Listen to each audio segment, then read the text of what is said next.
Brother Ahmad Umar, brothers and sisters, Assalamu alaikum. It is my proud privilege to welcome Brother Abdul Ahmad Umar on behalf of the Young Men's Muslim Association Conference to our national headquarters. I also take this opportunity to thank each and every one of you for being present here today.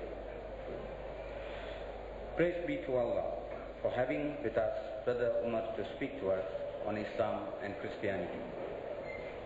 You see before you a young, handsome professor of mathematics from Toronto, Canada, being TV broadcaster and author of several Islamic publications.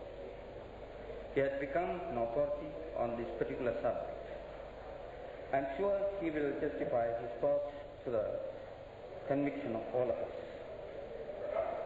There have been many people, or rather some people, to whom I have spoken to. In fact, it is not the subject that should have been the theme of tonight's lecture. I have no hesitation in agreeing with these people the intention of our speaker for tonight, or any person associating himself officially with this lecture, was to decry and touch the susceptibilities of our Christian brethren. I am quite certain that it is not the intention of our speaker for tonight. It is a subject of tremendous interest about the viewpoint that tonight's speaker is going to put forth. I do not believe that his intention is holding this lecture is to touch the susceptibilities of our Christian brethren. I don't believe that. But I do believe that in the progressive society, one should not be inhibited to discuss matters even by prima facie. There appears to be controversy. After all, if we are going to be inhibited discussions, discuss with dignity, with respect for the other man's feelings, if these are going to be inhibited, then I am afraid it will result in intellectual stagnation, and it will be a sad day for any community once has intellectually stagnated.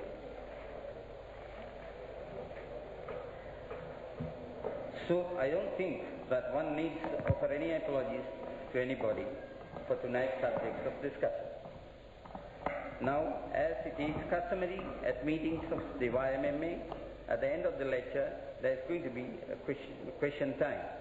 And therefore, I do not want to take any more of your time, because the less I talk, that there will be more time available for discussion and questions. But before I call upon the speaker, I wish to thank the Islamic Information Center for giving us this opportunity to have this lecture at our headquarters. Now I have great pleasure in calling upon the learned lecturer to address you on the subject Islam and Christianity.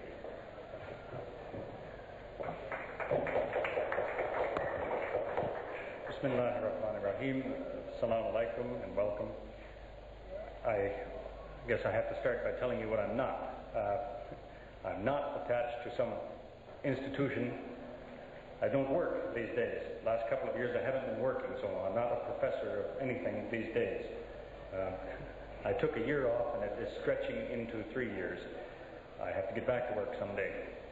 So I'm not associated with somebody. I don't want to embarrass some institution or myself. I'm also not in the business of traveling around and giving testimonials, that is, telling people, you know, I used to be that, and it was so bad, and now I'm this, and it's so good. I'm not in that business either. I just have in mind to possibly bring to your attention some things that maybe you have heard of before, but you thought, well, that's all been figured out a long time ago. That's all old business. As to discussing Islam and Christianity, Muslims and Christians have been doing that from the start. There's an interesting booklet recently printed in England at the Islamic Institute in Leicester, which records the history of the first encounters with Christians and Muslims.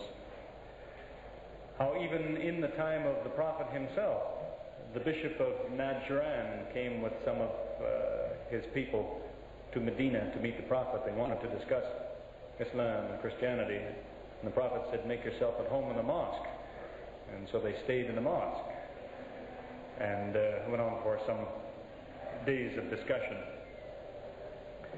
As to the subject at hand, Islam and Christianity, I'm afraid that the Muslim very often wants to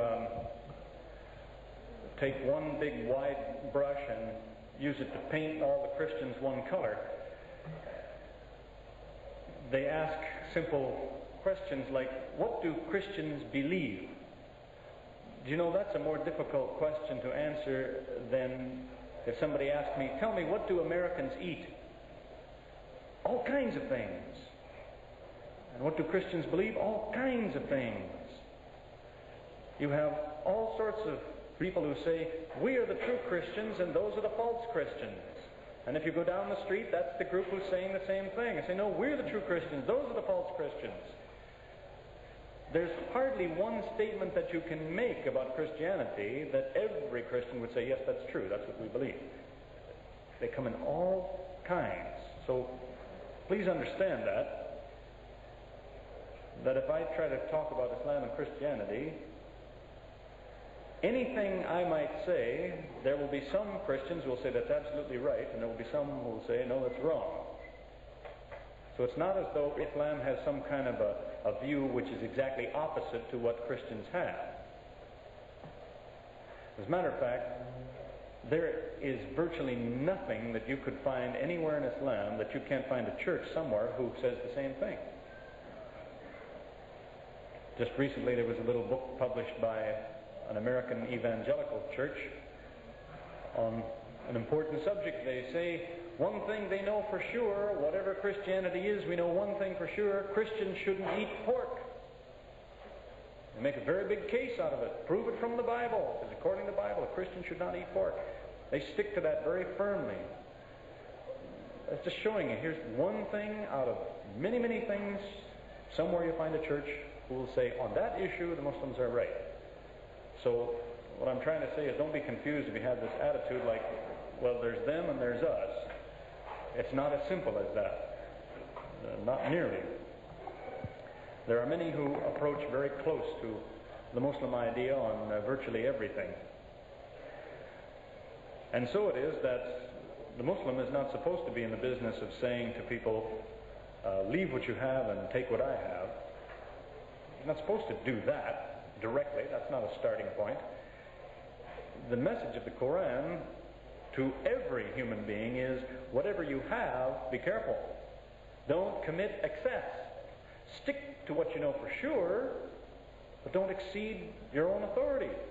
If you say this and this and this, and you can prove it, that's good, it's true, we all believe it. But when you come to this subject or that subject, do you have proof? If you don't have proof, then you should be quiet. Even if you're right, you should be quiet, unless you have proof. Commit no excess.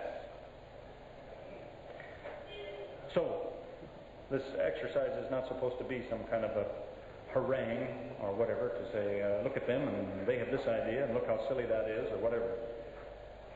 No more so than the reasonable Christian would say that of Muslims. There again, you find people in one description or another. Just a few months ago, a man who is probably the leading intellect in the Catholic Church, Hans Küng, made his comment on what he thought the Quran was. He studied the Quran carefully and he said, God has spoken to man through the man Muhammad. That's what Hans Küng says about the Quran. The New Catholic Encyclopedia says, in an article on the subject of Quran, that people have tried to explain it away for years. And in their own words, they say, out of all these explanations that have been offered to say it came from here, it came from there, it's not really a revelation, their own words, they say today no sensible man accepts any of these theories. In other words, there still is not a sensible explanation for what is it if it isn't a revelation. So, some people are not automatically against you, is what I'm getting at. They call things for what they see things to be. 100 years ago, in the 1880s, when Pope